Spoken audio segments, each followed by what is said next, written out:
இந்த உலகத்துல தான் மட்டும் வாழ்ந்தா போதும் அப்படின்னு நினைக்கிறவங்க உண்டு. தானும் வாழணும், அடுத்தவங்களும் வாழணும் அப்படின்னு நினைக்கிறவங்களும் உண்டு.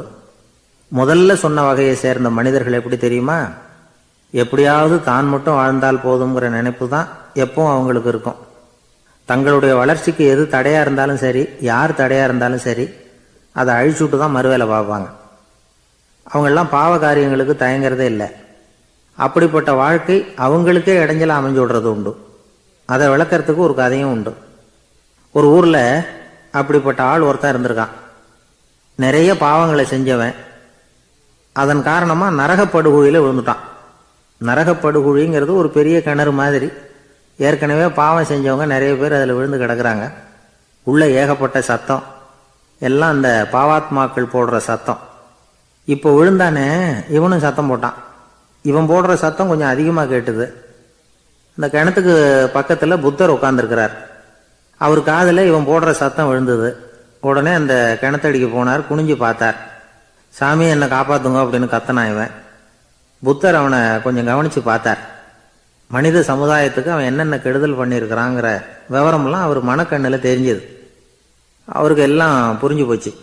இருந்தாலும் அவனை காப்பாத்துறதுக்கு ஏதாவது வழி உண்டா அப்படின்னு யோசிச்சார். அவன் தன்னுடைய வாழ்நாளில் ஏதாவது நல்லது செஞ்சிருக்கானா அப்படின்னு பார்த்தார். ஒரே ஒரு சமயம் அவன் தன்னுடைய காலடியில மிதிபட இருந்த சிலந்தியை மிதிக்காமல் தாண்டி போயிருக்கிறான். இந்த ஒரு காரியத்துக்காக அவனை கரையேற்ற முடியுமா அப்படின்னு நினைச்சார். அவ்வளவுதான். உடனே அவர் கையில ஒரு சிலந்தி வந்து உட்காந்துதான். அதுகிட்ட இருந்து நூல் இழை வெளிவர ஆரம்பிச்சது. அந்த நூல் இழை கிணற்று ஆழம் வரைக்கும் அப்படியே நீண்டுகிட்டே போச்சான். புத்தர் பார்த்தார். இந்த நூலை பிடிச்சிக்கிட்டு மேலே ஏறி வா அப்படின்னார். என்னங்க சொல்றீங்க? இந்த சிலந்தி நூல் என்ன தாங்குமான்னு கத்துனான். எல்லாம் தாங்கும், அதை பிடிச்சிக்கிட்டு ஏறி வா அப்படின்னார். சந்தேகத்தோடவே அவன் அந்த நூல் இழைய பிடிச்சி இழுத்து பார்த்தான். ரொம்ப வலுவா இருந்தது. அவனுக்கு ஆச்சரியம். அதை பிடிச்சிக்கிட்டே மெதுவாக மேலே ஏறி வர ஆரம்பிச்சிட்டான். பாதி தூரம் ஏறி வந்திருப்பான். அப்போ அவன் காலுக்கு கீழே ஏதோ சத்தம். என்னன்னு குனிஞ்சு பார்க்கறான். கீழே கிடந்தவங்க சில பேரும் அந்த நூலை பிடிச்சி மேலே வந்துக்கிட்டு இருக்கிறாங்க. இவனுக்கு கோபம் வந்துட்டுது. தன்னுடைய இடுப்புல வச்சிருந்த கத்தியை எடுத்து தன்னுடைய காலுக்கு கீழே நூல் இழையை அப்படியே வெட்டி விட்டுட்டான். இனிமே நாம மட்டும்தான் மேலே ஏறி வந்துடணும் அப்படின்னு நினச்சிக்கிட்டான். ஆனால் நடந்தது என்ன தெரியுமா? மொத்த நூல் இழையும் அப்படியே அருந்து கீழே விழுந்துட்டுது. அவனும் பொத்துன்னு கீழே விழுந்துட்டான். மறுபடியும் கத்த ஆரம்பிச்சுட்டான்.